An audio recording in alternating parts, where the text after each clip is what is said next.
va manger demain, c'est une question importante, c'est une question qu'on peut aborder sous plein d'angles différents en fait.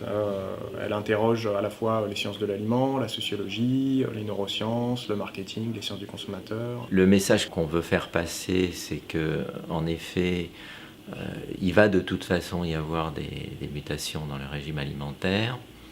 L'origine, c'est quand même d'être capable d'alimenter tous les individus sur la planète, et que pour ça, on est obligé de faire des mutations, notamment au niveau de l'agriculture. C'est-à-dire qu'on doit faire des mutations sur les sources de protéines. Il faut que l'agriculture et les filières alimentaires soient capables de le faire, mais dans un sens qui correspond à quelque chose d'acceptable par les populations. Sauf qu'évidemment, par exemple, il est clair que les individus dans l'avenir ne pourront pas consommer 100 grammes de protéines d'origine animale par jour. L'exercice qu'on a fait pour préparer la BD numérique, c'était d'aller interroger tous les scientifiques qui pouvaient être concernés par cette question-là, de leur demander de faire un petit travail collectif de synthèse, à la fois des questions qui se posent et puis des connaissances qu'on a aujourd'hui sur ces thématiques-là. Alors, le processus d'écriture, tout part déjà d'une documentation, et puis une discussion sur aussi les grandes orientations, les grands messages qui devaient soit être très directement abordés, et aussi des messages qui devaient infuser un petit peu tout au long de la BD.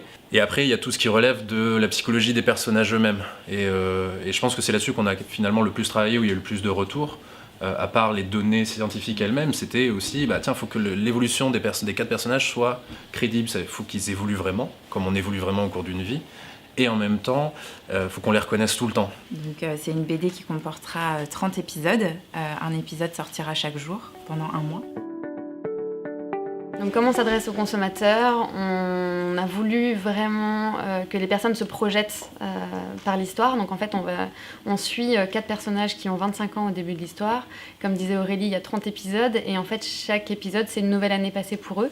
Donc on va les suivre sur 30 ans de leur vie. C'est un peu une avance rapide où on va suivre comment vont évoluer leurs comportements alimentaires, leurs péripéties personnelles également, et aussi comment la société va évoluer en fait sur ces 30 ans, donc jusqu'en 2050. Donc à partir du scénario de Benjamin, et avec Manon et Aurélie, on a essayé de mettre en scène ces personnages, de mettre en scène leurs relations, vraiment, c'est-à-dire au-delà du dialogue. Il y a eu plusieurs choses à faire. Déjà, il fallait rendre des personnages bien typiques, c'est-à-dire, et non pas caricaturaux. Il fallait qu'ils soient vraiment, qu'ils aient un caractère, qu'ils aient une manière de s'habiller, une manière de vivre, une manière de bouger. Donc un cadre de vie aussi. Et c'est un peu tout ça qu'on a essayé de mettre en place dans le storyboard. Avec Mahmoud, on lui a confié la charge de mettre vraiment ça en art et en graphisme. C'est-à-dire que tout ce qu'on a schématisé dans le storyboard, il va le rendre clair, artistique, sympa, vivant. Mon travail, ça a d'abord été de reprendre en fait les recherches pour les mettre en image, réussir à trouver en fait des formes à chaque personnage. L'enjeu surtout, c'est de réussir à mettre en image en fait un futur encore inexistant, mettre en image les notions qu'ils abordent. La difficulté, ce sera peut-être au niveau des costumes, au niveau des différentes manières futures de manger ou de représenter la nourriture. Donc on a choisi le réseau social Instagram parce que c'est un réseau social qui est beaucoup utilisé par notre cible des jeunes adultes. Donc l'idée c'était vraiment d'aller là où cette population se trouve en fait. Ils consultent déjà Instagram, donc ça va être dans leur fil d'actualité et du coup ils tombent sur la BD Manger vers le futur. Ce qui est bien avec Instagram, c'est que l'interface permet de la remanier un peu comme on veut. Elle est très sobre, ce qui fait qu'elle met vraiment en avant en fait les images qu'on met.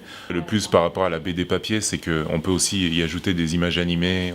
Notre but, c'est d'éveiller les consciences. On ne veut pas forcément aller jusqu'au changement de comportement alimentaire, mais en tout cas qu'ils se posent des questions sur leur alimentation. Et c'est ça qu'on va essayer un peu d'explorer et de sensibiliser le consommateur à ces grands événements. Tu peux le voir sur Instagram et après tu as même un site où tu as des petits articles pour t'expliquer un peu scientifiquement. Après tu as des petits tests, par exemple là il y a un test qui vient de sortir. Tu manges de la viande rouge, jamais, occasionnellement.